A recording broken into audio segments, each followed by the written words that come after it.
দক্ষিণ 24 পরগনার মতো এত কীর্তন বাংলায় কোনো জেলায় হয় না। আমি সারা বাংলা ঘুরে কীর্তন করি। আমরা গত 3 দিন আগে শান্তিনিকেতনে ছিলাম, বোলপুর, তারপরে এদিকে এসেছি। মনে রাখবেন, এত কীর্তন কোথাও হয় না, আর এত কীর্তনের শ্রোতা কোনো জায়গায় দেখা যায় না। গতকাল শুনেছেন, আজকে শুনছেন, আমার পরে শুনবেন, তারপরে রাত শুনবেন, তারপরে ঘরে ফিরবেন, মানে সকাল হয়ে যাবে এক প্রকার বলতে গেলে। কিন্তু সব থেকে আশ্চর্য কি জানেন, দক্ষিণ 24 পরগনায় কীর্তন সব থেকে বেশি, দক্ষিণ 24 পরগনায় মারামারিও সব থেকে বেশি। কাগজে পড়ছি, দক্ষিণ 24 পরগনায় কীর্তন সব থেকে বেশি, দক্ষিণ 24 পরগনা মানুষে মানুষে হিংসেও সব থেকে বেশি। দক্ষিণ 24 পরগনায় কীর্তনও বেশি, দক্ষিণ 24 পরগনা পুলিশের খাতায় আসামির সংখ্যাও সব থেকে বেশি। তাহলে যেই জেলার মানুষে এত কীর্তন শুনছে, যেই জেলার মানুষে এত হরিনাম শুনছে, যারা এত ভগবানের কথা শুনছে, তারা এত কষ্ট পাবে কেন, তারা এত যন্ত্রণা ভোগ করবে? মনে রাখবেন, মানুষ কীর্তন শোনে, মানুষ ভগবানের নাম শোনে, কিন্তু ভগবানের নামকে সম্মান দেয় না। বলে ভাই এ কথা কেন বলছো? আমরা এত দূর থেকে ছুটে এসেছি, গতকাল শুনেছি, আজকে শুনবো। আজ বিগত কত বছর ধরে ধপধপি মদনপুর আসরে বসে কীর্তন শুনছি, আর আজকে তুমি বলছো আমরা কীর্তনকে সম্মান দেই না? মনে রাখবে, হরিনামের আসনকে সম্মান দিতে গেলে সবার আগে যে আসনে বসে কীর্তন শুনছেন, সেই আসনটাকে সম্মান দিতে হয়। হরিনামের আসন বিয়ে বাড়িতে বরযাত্রী বসাবার আসন নয়। হরিনামের আসন মরা বাড়িতে যে মরে গেছে তাকে শুয়ে রাখার আসন নয়। হরিনামের আসন হচ্ছে একমাত্র আসন যেখানে ভগবান নিজে মুখে স্বীকার করলেন, না আহং তিষ্ঠামি বৈকুণ্ঠে যোগিনাং হৃদয়ঞ্চ মদ ভক্ত যত্র গায়ন্তি তত্র তিষ্ঠামি হে নারদ। আমি বৈকুণ্ঠে থাকি না, আমি যোগীদের হৃদয়ে থাকি না। যেখানে আমার ভক্ত আমার গুণ কীর্তন করে, আমি সেই ভক্তদের মাঝে গিয়ে উপবেশন করি। তাহলে আজকে যদি এই আসন হরিনামের আসন হয়, সেই আসনে যদি ভগবান এসেছে বলে আমরা বিশ্বাস করে থাকি, ভগবান বলে যদি সত্তা বলে আমরা মেনে থাকি, ভগবান বলে কোনো সত্তা আছে বলেই আমরা কীর্তন শুনতে এসেছি, নাহলে আসতাম না। যারা ভগবান মানে না তারা কীর্তন শুনবে না। হ্যাঁ, তাহলে ভগবান যদি থেকেই থাকে, ভগবান যদি এসেই থাকে, তাহলে যে আসনে সাধুগুরু বৈষ্ণব বসে আছে, যে আসনে মানুষ এসে উঠে বসছে, আমার বাবার থেকে বয়সে বড় লোক উঠে বসেছে, সেই আসনকে সম্মান দিতে গেলে সবার আগে হরিনামের আসনে জুতোটা বাইরে খুলে হাতে নিয়ে উঠে আসতে হয়। হরিনামের আসনে জুতো পরে উঠে আসা যায় না। হরিনামের আসনে জুতো পরে উঠে আসলে স্বয়ং ভগবানের নামকে কালিমা লিপ্ত করা হয়। কোনো বাড়ির বাবা মা মারা গেলে তার ছেলে যখন উত্তরীয় পরে, সাদা থান পরে, দেখবেন ছেলের কোমরে একটা কম্বল আসন দিয়ে দেয়। কেন? বলে যেখানে বসবে এটা পেতে বসো। কেন? লোকের মনে বিশ্বাস আছে যে তুমি যদি ওটা পেতে না বসো, তাহলে তোমার মৃত বাবার আত্মা এসে নাকি ঘাড় পেতে দেয়। মরা বাবার আত্মা এসে ঘাড় পেতে দিতে পারে, আর তুমি যে আসনে ভগবান বসে আছে বলে বিশ্বাস করছো, তুমি কোন সাহসে সেই আসনে জুতো পরে চলে আসছো? এই হচ্ছে প্রথম কথা। দুই, দেখবেন যেখানে কীর্তন হচ্ছে, আমি যদিও মেলাটা ঘুরে দেখিনি, যেখানে কীর্তন হয়, কীর্তন হওয়ার সময় দেখবেন ওই কীর্তনকে কেন্দ্র করে কীর্তনের মেলার চারদিকে অনেক দোকানপাট বসে। কেন? মানুষের গ্রামে কুটুম বন্ধু বান্ধব আসে, তো অনেক মানুষের ভিড় হয়। কিন্তু আশ্চর্য কি জানেন, মানুষে কীর্তন শুনতে শুনতে অনেক দোকানপাটের জায়গা দিয়েছে, আর সেই দোকানপাটগুলোর সঙ্গে একটা দোকান বসেছে, যে দোকানটার নাম হচ্ছে ডিম চাউমিনের দোকান। মানুষে কীর্তন শোনে, এবার কীর্তন শুনতে শুনতে খিদে পায়, ছুটে গিয়ে একটা ডিম ভাজা কিনে নেয়। এর কপাল তিলকের ফোঁটা দিয়ে, যেহেতু বাচ্চা মেয়ে ঘুরছিল, সকলের কপালে ফোঁটা দিয়ে দিয়েছে। এবার মানুষের কপালে ফোঁটাও নিয়েছে, কীর্তনও শুনছে, আবার ডিম ভাজাটাও খাচ্ছে। যে কোনো একটা করতে হবে, তো সবগুলো একসঙ্গে হবে কি করে? রথযাত্রা লোকারণ্য মহা ধুমধাম, ভক্তরা লুটায়ে পথে করিছে প্রণাম। রথ ভাবে আমি দেব, পথ ভাবে আমি, মূর্তি ভাবে আমি দেব, হাসে অন্তর্যামী। আপনি যে কোনো একটা করতে হবে, সবগুলো একসঙ্গে করলে হবে না। আজকে আপনাদের যে মদনপুরে কীর্তন হচ্ছে, যে মন্দিরে মহাপ্রভুর ঘট বসেছে শিবাসঙ্গনে, এই মন্দিরে মহাপ্রভুর ঘট, যিনি ব্রাহ্মণ ঠাকুর ঘটে সংকল্প করেছেন, ওনাকে গিয়ে জিজ্ঞাসা করবেন, এই ঘট কোনো একজনের নামে সংকল্প করা হয়নি, এই সংকল্প গোটা গ্রামবাসী গণের নামে করা হয়, যাতে সবার কল্যাণ হয়। কেন? সবার থেকে পয়সা নিয়ে তারপরে হরিনাম হচ্ছে। তাহলে সকলার কল্যাণের জন্য যদি ঘট বসে থাকে, গ্রামবাসীর কল্যাণ, গ্রামবাসীর মঙ্গল তখনই হবে, তখনই গ্রামবাসীর জন্য শুভ হবে, যখন গ্রামের সকল মানুষ হরিনাম চলাকালীন তারা প্রত্যেকের বাড়িতে নিরামিষ সেবা করবে। প্রত্যেকটি মানুষের বাড়িতে কেউ আমিষ তুলবে না, প্রতিজ্ঞা করবেন যে আমাদের গ্রামে যে কদিন হরিনাম হবে আমরা কেউ আমিষ তুলবো না। কেন জানে? চট করে কিছু কোনো জিনিস এত সহজে আদায় করা যায় না। যেটা সহজে পাওয়া যায় তার পিছনে কোনো মহৎ উদ্দেশ্য থাকে না, যেটা কষ্ট করে অর্জন করা হয় তার পিছনে অনেক মহৎ উদ্দেশ্য থাকে। তাই যতক্ষণ না পর্যন্ত নগর সংকীর্তন হয়, প্রভু যাবে, সকলের ঘরে ঘরে যাবে, মায়েরা পা ধোয়ায়, আলতা সিঁদুর পড়ায়, নগর সংকীর্তন হয়ে যাওয়ার পর তারপরে আমরা যে যাই খাচ্ছি তাই খাবো, তাতে কেউ বাধা দিচ্ছে না। কিন্তু যতক্ষণ প্রভু বসে আছে মন্দিরে, বিদায় না হচ্ছে, ততক্ষণ পর্যন্ত কেউ গ্রামে আমিষ করবেন না। এতে সার্বজনীন কল্যাণ হয়, একজনের নয় সকলার হয়। নিতাই গৌর প্রেমানন্দে হরি বল, হরি বল। আনা বলতে গিয়ে সবার আগে বলবো, এই জায়গায় দাঁড়িয়ে যেখান থেকে আমি এসেছি, আমার জেলা পশ্চিম মেদিনীপুর, আমি পূর্ব মেদিনীপুরের লোক নয়। আর ওই হ্যান্ডবিলে একটু ভুল লেখা হয়েছে, ওখানে পশ্চিম বর্ধমান করা হয়ে গেছে। হ্যাঁ, পশ্চিম বর্ধমান নয়, আমার ঠিকানা হচ্ছে পশ্চিম মেদিনীপুর। মানে এক কথায় আমরা হচ্ছে মানে মাওবাড়ি দেশের লোক আর কি, কিষানজি ওই দিকের লোক, জঙ্গলমহল। তা বলতে গিয়ে বলবো, আমাদের পশ্চিম মেদিনীপুর জেলাটা শেষ হলে একটা জেলা পড়ে, অনেকে নাম শুনেছেন, খবরের কাগজে দেখেছেন, পেপারেও পড়েছেন, টিভিতেও দেখেন। সেই জেলাটার নাম হচ্ছে বাঁকুড়া জেলা। অনেকে ঘুরতে যায়, কাজে যায়। এই বাঁকুড়াতে একটা বিখ্যাত গ্রাম আছে, পুরো বাঁকুড়া জেলাটার মধ্যে একটা বিখ্যাত গ্রাম, যে গ্রামটার নাম হচ্ছে বিষ্ণুপুর। বিষ্ণুপুরে রেল প্ল্যাটফর্ম আছে, খড়গপুর থেকে ট্রেন যায়। আর এই যে বিষ্ণুপুর নামে যে রেলওয়ে স্টেশনটা আছে, এই বিষ্ণুপুর প্ল্যাটফর্মে নেমে টোটো বা অটোওয়ালাকে 20-30 টাকা দিলে ও আপনাকে বিষ্ণুপুর গ্রামে নিয়ে যাবে। যখন আপনি বিষ্ণুপুর গ্রামে প্রবেশ করবেন, প্রবেশ করার সঙ্গে সঙ্গে দেখবেন ওই গ্রামের উপরে একটা বড় করে সাইনবোর্ড দেওয়া আছে, তোরণ। ওখানে লেখা আছে আপনি ঐতিহাসিক বিষ্ণুপুরে প্রবেশ করছেন। ঐতিহাসিক বিষ্ণুপুর। আপনি যখনই গ্রামের মধ্যে গেলেন, আপনি গ্রামের মধ্যে প্রবেশ করলে দেখতে পাবেন রাস্তার দুদিকে গ্রামের মা বোনেরা তারা পোড়ামাটির তৈরি জিনিস বানিয়ে বিক্রি করছে। বাঁকুড়ার বিষ্ণুপুরের পোড়ামাটির জিনিস পৃথিবী বিখ্যাত। মাটির শঙ্খ, মাটির কড়া, মাটির খুন্তি, মাটির হাঁড়ি সব ওরা বিক্রি করে। আর এই বিষ্ণুপুরে আরেকটা বিখ্যাত জিনিস আছে, সে ভগবানের সাক্ষাৎ বিগ্রহ, সে হচ্ছে মদন মোহন। মদন মোহনের গায়ের রং কুচকুচে কালো, কৃষ্ণের গায়ের রং নীলাভ, কিন্তু মদন মোহনের গায়ের রং একেবারে কুচকুচে কালো। আজকে যে মন্দিরে বিগ্রহ বসেছে, যে বিগ্রহ ওই মন্দির থেকে বড় মন্দিরে আসবে, মনে রাখবেন এই বিগ্রহকে বছরে একবার হোক, দুবার হোক, 2 বছর ছাড়া হোক রং করতে হয়, সাজাতে হয়, মাটি দিতে হয়। কিন্তু বাঁকুড়া বিষ্ণুপুরের যে মদন মোহন আজকে 400 বছর ধরে একইভাবে বসে আছে, তাকে কোনোদিন সাজানোও হয়নি, কোনোদিন রঙও করা হয়নি। আপনি কালকে সকালে গিয়ে যদি দর্শন করেন, আপনি দেখলে পরিষ্কার বুঝে যাবেন, যেন মনে হবে এইমাত্র বাজার থেকে কিনে এনে কেউ বসিয়ে দিয়েছে। এই হচ্ছে তার মহিমা।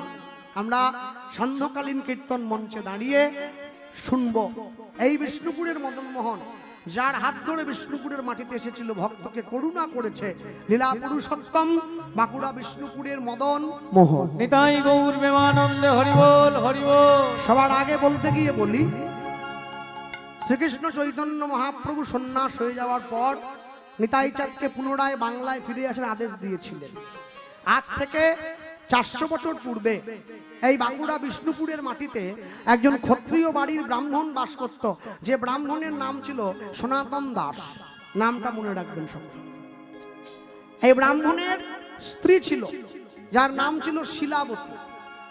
সংসার সুখের হয় রমণীর গুণে, বাংলায় সবাই বলে। এরপরে আরেকটা কথা আছে, গুণবান স্বামী যদি থাকে মায়ের সনে। সংসার তখনই সুখের হবে মা যদি গুণবান হয়। আর স্বামী যদি প্রত্যেকদিন সন্ধ্যেবেলা ফিট হয়ে বাড়ি চলে আসে, তাহলে কিন্তু সংসার সুখের হবে না, দুঃখে ভরে যাবে।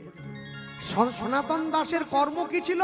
সনাতন দাস প্রত্যেক দিন ভগবানকে ডাকতো, ভগবানকে বলতো, প্রভু তুমি আমায় দুঃখ দাও, তুমি আমায় কষ্ট দাও। কেন জানো? দুঃখ পেলে, কষ্ট পেলে আমি তবেই তোমায় ভালোবাসবো, সুখ পেলে আমি তোমায় ভুলে যাব। এই জগতে হায় সেই বেশি চায়, আছে যার ভুরি ভুরি, রাজার হস্ত করে সমস্ত কাঙালের ধন চুরি। যার আছে সে আরো চায়, সে বলে আমার আরো চাই, সে বলে আমার আরো চাই। আর যে প্রকৃত ভক্ত সে বলে প্রভু তুমি আমায় দুঃখ দাও, কেন দুঃখ পেলে আমি তোমায় ভালোবাসবো, সুখ পেলে আমি তোমায় ভুলে যাব। সনাতন দাস কি করত? সনাতন দাস সৈনিক ছিল, দেশের হয়ে যুদ্ধ করতে যেত, আর যুদ্ধ করে যা পারিশ্রমিক পেত তাই দিয়ে নিজের সংসার চলতো আর গোবিন্দের সেবা হতো। আশ্চর্য কি, স্বামী স্ত্রী এক সংসারে থাকতে গিয়ে দিন যায়, মাস যায়, বছর যায়, একদিন, দুদিন, 3 দিন মা সন্তান সম্ভবা মা হয়েছিল, মাতৃগর্ভে সন্তান এসেছে। যেদিন থেকে মা জানতে পারলো আমার গর্ভে আরেকটা জীবন বেড়ে উঠছে, সেদিন থেকে ভগবানের চরণে নয়নের জলের পরিমাণটা বাড়িয়ে দিয়েছে। ভগবানকে গিয়ে শুধু একটা কথাই বলে, প্রভু ছেলে হবে কি মেয়ে হবে আমার জানার দরকার নেই, তবে একটা জিনিসই চাইবো, ও যেন কৃষ্ণ ভক্ত হয়, আর আমার কিছু চাই না। চরণটা জড়িয়ে ধরেছে, দরজাটা ভেতর থেকে বন্ধ করে দিয়েছে। ভগবানের চরণটা জড়িয়ে ধরে ভগবানকে চাইছে কি, কৃষ্ণ ভক্ত সন্তান দিও,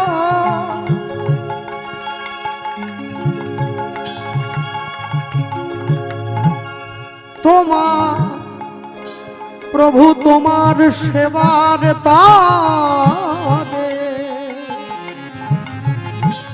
কৃষ্ণ ভক্ত নিতাই গৌর প্রেমানন্দে হরি হরি বল।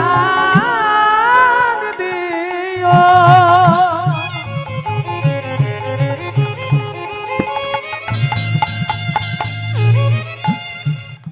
প্রভু তোমার সেবার তারে আর কিছু চাই না আমি দয়াময়, আর কিছু চাই না আমি, মিনতি তোমার দ্বারে। আর কিছু চাই না আমি, মিনতি তোমার দ্বারে। জন্মে জন্মে এই প্রতিদান প্রতিদান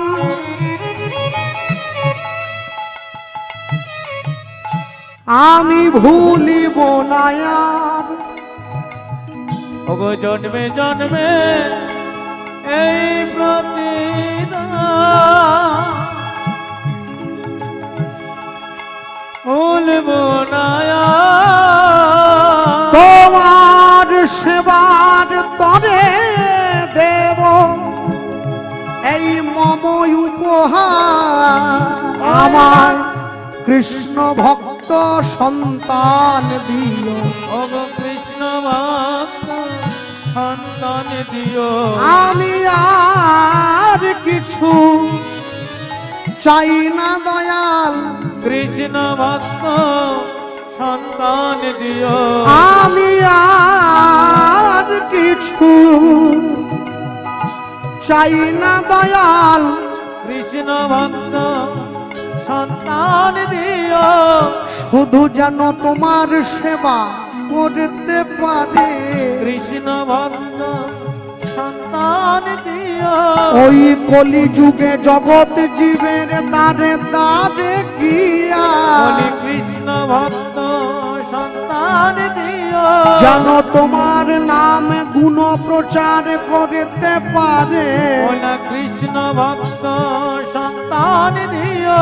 প্রভু এ জন্মে নয় প্রতি জন্মে জন্মে কৃষ্ণ ভক্ত সন্তান দিও। তোমার চরণ ছাড়া যেন না হয় কভু, কৃষ্ণ ভক্ত সন্তান দিও।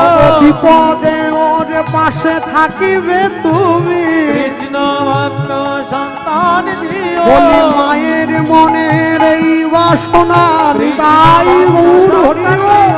মায়ের মনে এই বাসনা কৃষ্ণ ভক্ত সন্তান দিও। কৃষ্ণ ভক্ত সন্তান দিও। কৃষ্ণ ভক্ত সন্তান দিও। ভগবান সব সইতে পারে, দুটো জিনিস পারবে না, এক হচ্ছে ভক্তের অহংকার, আর এক হচ্ছে ভক্তের চোখের জল। মা যখনই গোবিন্দ চরণে পড়ে নিজের নয়নের জলটা দিয়েছে, ভগবান আর থাকতে পারলো না। ভগবান জীবনে দুবার হাসে। কখন জানেন?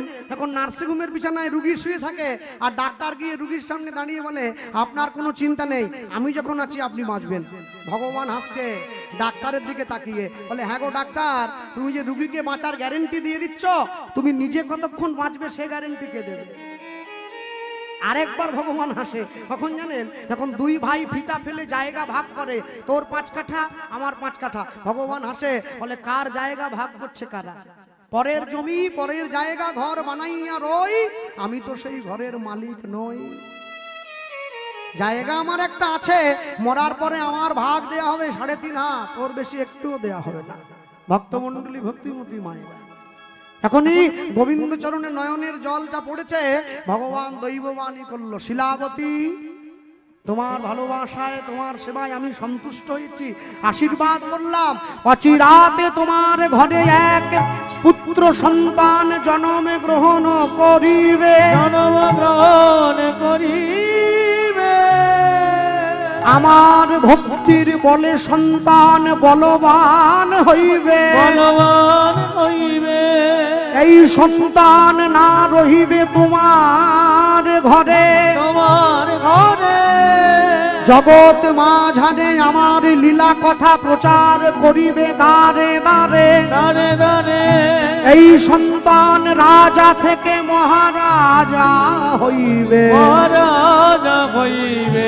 এই আমার মনের কথা মনের কথা নিশ্চয় ফলিবে, এই আমার মনের কথা নিশ্চয় ফলিবে।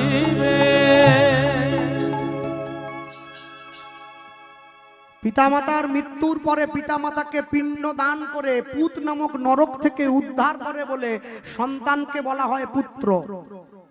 गोस्वामी तुलसीदास जी कलम दिएছেন, एक दार से बाहर होता है पूत और मूत, जो भजे हरि वो है पूत, जो बिना भजे हरि वो है मूत। মাতৃগর্ভের একই দরজা দিয়ে পুত্র এবং মূত্র বেরিয়ে আসে, যেটা হরি ভজন করে ওটা পুত্র, যেটা হরি ভজন করে না ওটা মূত্রের সমতুল্য, কোনো দাম নেই বাজারে ওটার। পুত্র লাভের আশায় সকলে কর্ম করে, কিন্তু মনে রাখবেন বাংলায় একটা কথা আছে, কুপুত্র যদ্যপি হয় কুমাতা কদাপি নয়। মাকে ভালো হতে হয় সবার আগে, তবে পুত্র সন্তান ভালো হয়। মা ভগবানের সব কথাগুলো বিশ্বাস করেছে, কিন্তু একটা কথা বিশ্বাস করেনি। ভগবান মাকে বলল তোমার ছেলেটা রাজা হবে, এইটা মায়ের বিশ্বাস হয়নি। রাজা হবে কাদের ছেলে? রাজার ছেলে রাজা হয়, ভিখারির ছেলে কোনোদিন রাজা হয় না। যার বাড়িতে এক বেলা আনলে আরেক বেলা খাওয়ার জোটে না, ভিক্ষে করে আনতে হয়, ভগবান বলছে তাদের ছেলে নাকি রাজা হবে। না না, কি করে হবে? প্রভু তুমি আমার মন রক্ষা করার জন্য কথা বললে? না না, মন রক্ষা করার জন্য ভগবান কোনোদিন কথা বলে না।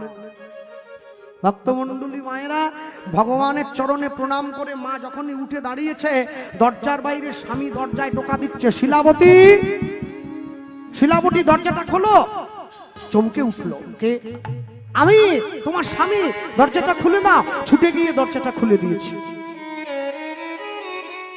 আর যখনই দরজাটা খুলে দিয়েছে, দরজার বাইরে স্বামী দাঁড়িয়ে আছে, হাতটা বাড়িয়ে দিয়েছে। এ কি, তুমি দরজার বাইরে? বাহ, তুমি যে এত সুন্দর করে আমার গোবিন্দকে সেবা দাও, আমি তো জানতাম না। দাও, হাতটা বাড়িয়ে দাও, হাতে প্রসাদটা দাও। আর যেই হাতটা বাড়িয়ে দিয়েছে, শিলাবতী সঙ্গে সঙ্গে স্বামীর হাতে প্রসাদটা দিয়েছে। আর যখনই হাতে প্রসাদটা দিয়েছে, স্বামী বলে উঠছে, আমি তোমায় একটা মনের কথা বলার জন্য ঠাকুর ঘরের বাইরে দাঁড়িয়েছিলাম। মনে রাখবেন, যারা প্রত্যেকদিন ভগবানের ঘরে যান, মন্দিরে যান, ভগবানের ঘরে যাওয়ার সময় যখনই ঘরের মধ্যে ঢুকবেন, দরজাটা ভেতর থেকে বন্ধ করে দেবেন। কেন জানেন? ভগবানের ঘরে কোনোদিন সংসারের ময়লা নিয়ে গিয়ে ঢুকতে নেই। মায়েরা স্নান করে নতুন কাপড় পরে তারপরে মন্দিরে যায়। নতুন কাপড় পরে পরবে, আগে মনটাকে নতুন করো, তারপরে কাপড় পরবে। মনে যদি ময়লা ভরে থাকে, বাইরে ভালো কাপড় পরে কোনো লাভ হয় না। কেন জানেন? সবার আগে মনটাকে পরিষ্কার করতে হয়। মন যদি ভালো হয়, ভগবানের সান্নিধ্যে গেলে এমনি তাকে ভালোবাসা যায়। ভক্তমণ্ডলী, ভক্তিমতী মায়েরা, যখনই হাতটা বাড়িয়ে দিল, আর এই হাতটা বাড়িয়ে দেওয়া মাত্র হাতে প্রসাদটা দিয়েছে, আর প্রসাদটা দিয়ে নিজের স্বামী বলে উঠছে, জানো তো আগামীকাল সকালবেলায় আমি গয়া যুদ্ধে যাত্রা করব। ছুটে গিয়ে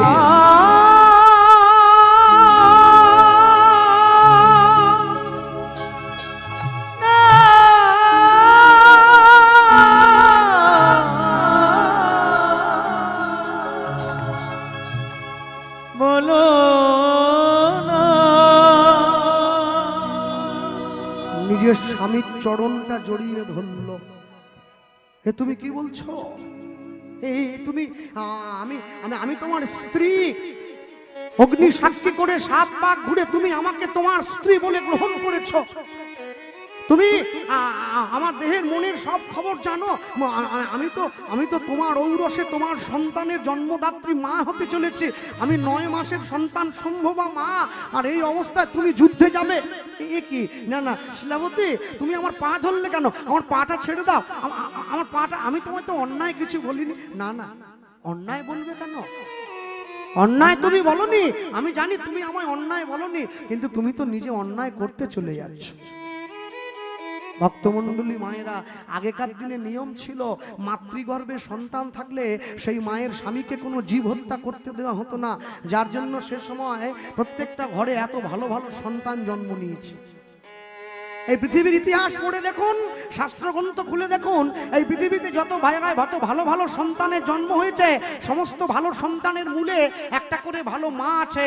মা যদি ভালো হয়, তার সন্তানকে ভালো হতেই হবে, খারাপ হওয়ার কোনো জায়গা থাকে না। সন্তান ভালো কি মন্দ, এর পিছনে বাবার ভূমিকা রয়েছে খুবই অল্প।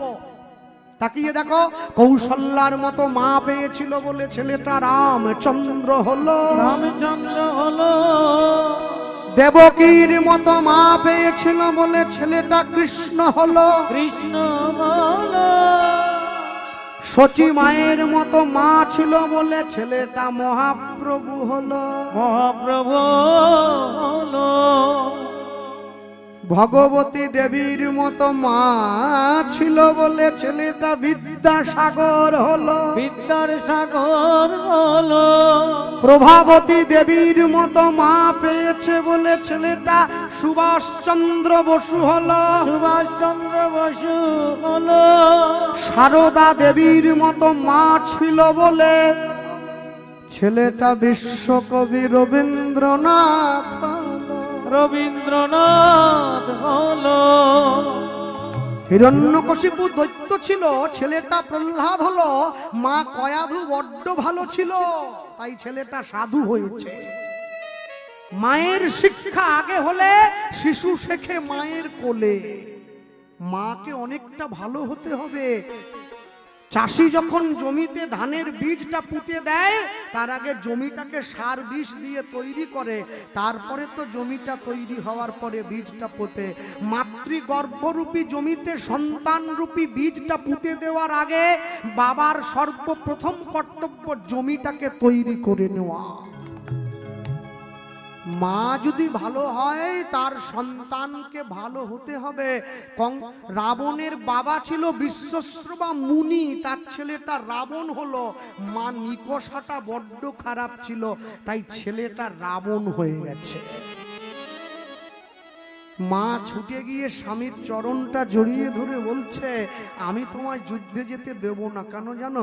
তুমি যদি যাও, তুমি গিয়ে জীব হত্যা করলে সেই অপরাধ আমার সন্তানের অঙ্গে লাগবে। আমি তো সেটা মা হয়ে চাইব না। এই পৃথিবীতে যে যাই করুক, মা চেনে বাপ আর মন চেনে পাপ।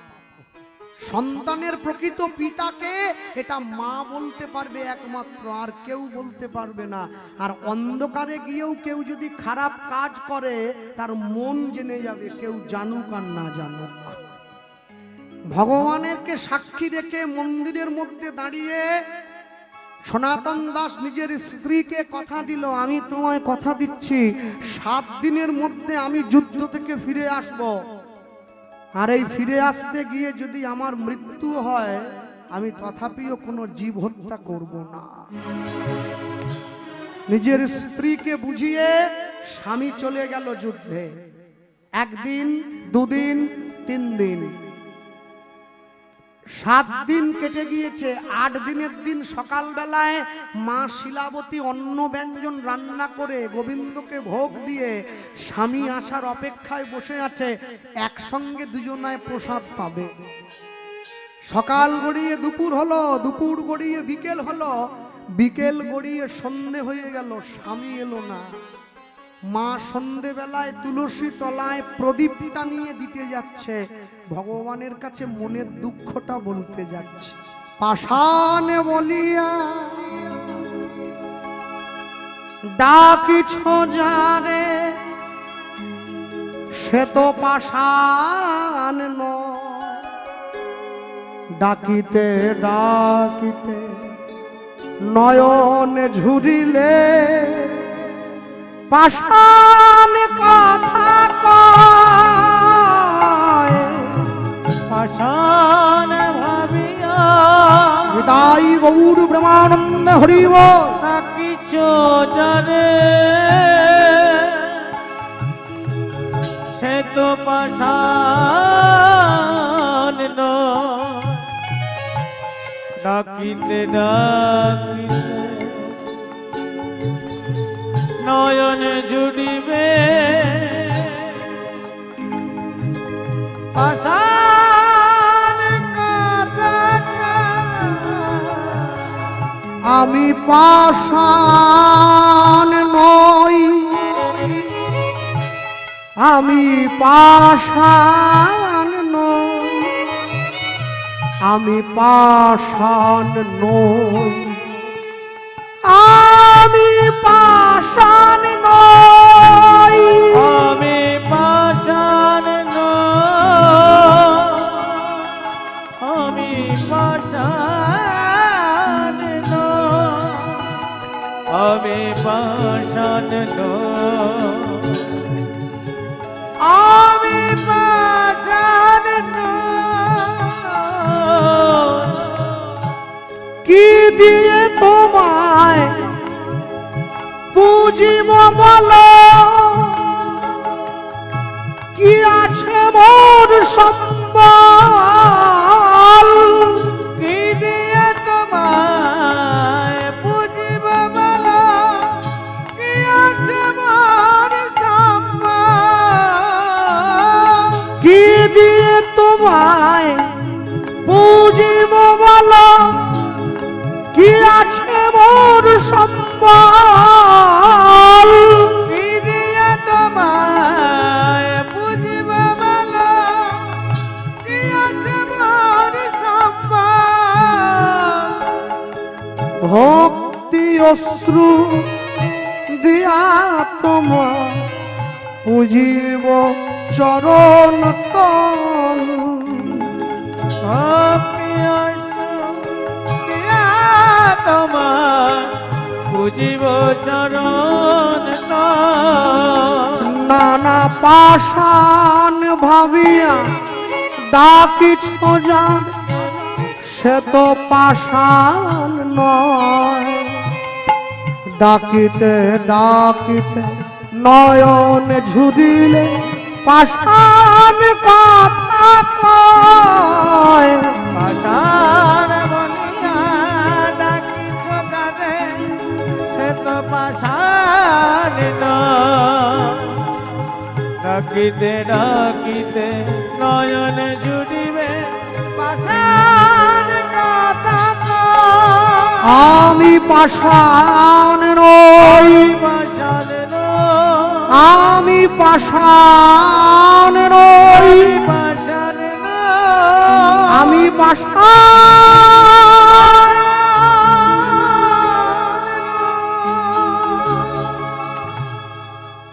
ভগবানের মন্দিরে প্রদীপটা নিয়ে গিয়ে মা যখন দিতে গেল, মায়ের হাত থেকে সন্ধ্যা প্রদীপটা মাটিতে পড়ে গেল। আর যখনই মায়ের হাত থেকে সন্ধে প্রদীপটা মাটিতে পড়ে গেল, সংসারে অমঙ্গলের চিহ্ন প্রকাশ হলো। তুলসী দেবীর চরণটা জড়িয়ে ধরেছে। মা, এ কি হলো, আমার সংসারে অমঙ্গল এলো। আস্তে মায়েরা প্রত্যেকদিন বাড়িতে সন্ধে দিয়ে তারপরে সংসারের সমস্ত কর্ম করে, আর সংসারের সমস্ত কর্ম করতে করতে সন্ধে যখন হয়ে যায়, সন্ধে বেলায় তুলসী তলায় প্রদীপটা নিয়ে দিতে যায়। আমার শ্রী গুরুদেব আমায় শিক্ষা দিচ্ছে, বলে গ্রামের মায়েদের দিকে তাকিয়ে দেখবি কৃষ্ণ, মায়েরা যখন সন্ধেবেলায় তুলসী তলায় প্রদীপ নিয়ে যায়, হাতে একটা শঙ্খ থাকে, ওটা তুলসী তলায় বাজাবার জন্য, আর হাতে একটা ঝাঁঝ কাশি থাকে, ওটাও বাজায় সঙ্গে টং টং করে নিয়ে যায়। ভালো করে লক্ষ্য করবি। কি বললাম? বলুন গুরুদেব। বলে ভালো করে দেখবি, যখন মায়েরা তুলসী তলায় প্রদীপটা রেখে দিয়ে শঙ্খটা বাজায়, শঙ্খটা কিন্তু মুখ দিয়ে ফু দেয়, মুখের মধ্যে ধরে ফু দেয়, শঙ্খটা এঁটো হয়ে যায়। শঙ্খ যদি এঁটো হয়, যে হাতে শঙ্খটা ধরেছ সেই হাতটাও এঁটো হয়ে যায়। এবার সেই এঁটো হাতে ঝাঁঝটা বাজায়, আবার ওই এঁটো হাতে প্রদীপটা ধরে নেয়, আবার ওই প্রদীপটা তুলে নিয়ে গিয়ে আবার ঠাকুর মন্দিরের সামনে রেখে দিয়ে আবার ওই এঁটো শঙ্খটায় ফু দেয়। একটা এঁটো থালায় কতবার খেতে দেবে? একটাই তো থালা, কতবার দিচ্ছ? আমি বললাম গুরুদেব কি করবো? বলে কিছু করতে হবে না, হাতে একটু জল রাখবি ছোট বাটিতে, যত জায়গায় শঙ্খটা বাজাবি একটু করে জলের ছিটে দিয়ে নিবি, তারপরে আবার গিয়ে বাজাবি। আর যদি কষ্ট করিস যে বাজাতে এতবার জল দিতে পারবো না, তাহলে একটা ছোট্ট উপায় করবি, সব জায়গায় প্রদীপটা ঘুরিয়ে শেষে মন্দিরের মধ্যে রেখে শঙ্খটা বাজিয়ে দিবি। মায়ের হাত থেকে সন্ধ্যা প্রদীপটা মাটিতে পড়ে গিয়েছে, আর যখনই মায়ের হাত থেকে সন্ধ্যা প্রদীপটা মাটিতে পড়ে গেল, লোক মুখে সংবাদ এলো, মা শিলাবতী, আজকে 7 দিনের গয়া যুদ্ধে তোমার স্বামী তোমায় ছেড়ে সারা জীবনের জন্য তোমার কাছ থেকে বিদায় নিল। দয়াময়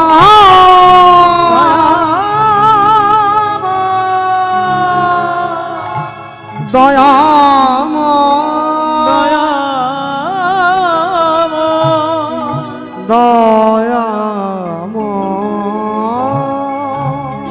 ওনে বাপে মা,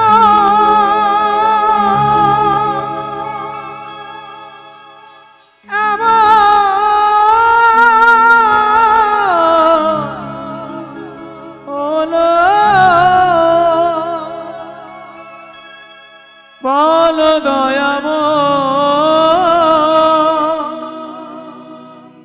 বলো কৃপাময়, বলো দয়াময়, বলো দয়াময়, বলো দয়াময়, আমায় বলো।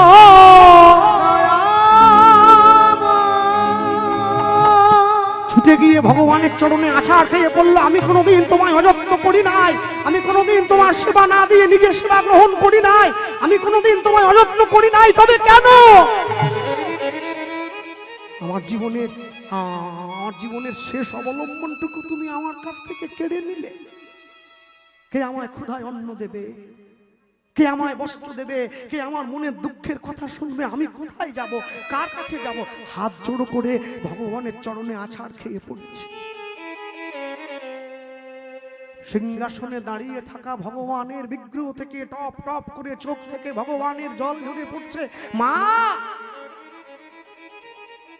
আমি যদি তোমায় পরীক্ষা না নেই কি করে বুঝবো তুমি আমায় কতটা ভালোবাসো?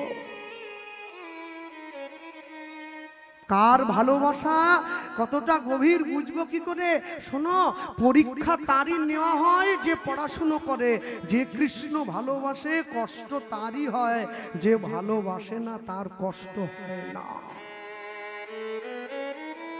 যে ভগবানকে ভালোবাসে না তার কোনো কষ্ট হয় না, যে ভগবানকে ভালোবাসে তার কষ্ট হয়।